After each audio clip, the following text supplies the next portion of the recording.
Hi, Dr. Ahmed with the Brain and Spine Institute. In this video, we're going to talk about the Barricaid device.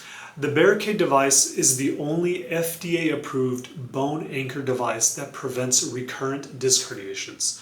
So let me explain what all that means. So here's a spine model. Now, when you get a disc herniation, what happens is that the disc is displaced towards the nerve and it can dig into the nerve. So when you undergo a discectomy, the surgeon will go and pluck or remove that portion of the disc herniation out. The surgeon will leave a remainder of the disc inside the vertebrae to provide biomechanical support for the spine. But as you have content in between the vertebrae, more can leak out and cause a recurrent disc herniation. When a patient gets a recurrent disc herniation, you will likely need another surgery, which could be even a potentially larger surgery. Here's another example of how a disc herniation can impact the nerve. When the disc is under pressure, it can leak out or displace from its original spot, and the herniation can dig into the nerve and cause nerve impingement.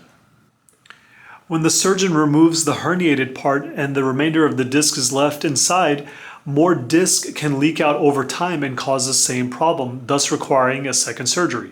Due to the risk of recurrent disc herniations, this is where the Barricaid device comes into play.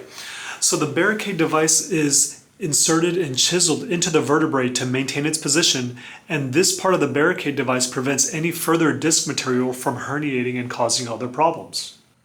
I was the first spine surgeon in the San Antonio area to use the Barricaid device, and I continue to be one of its top users.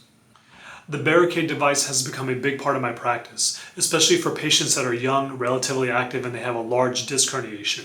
When you have a large defect in the disc and the risk of recurrent disc herniation is high, I lean towards putting in the Barricaid device to minimize the risk of recurrent disc herniation.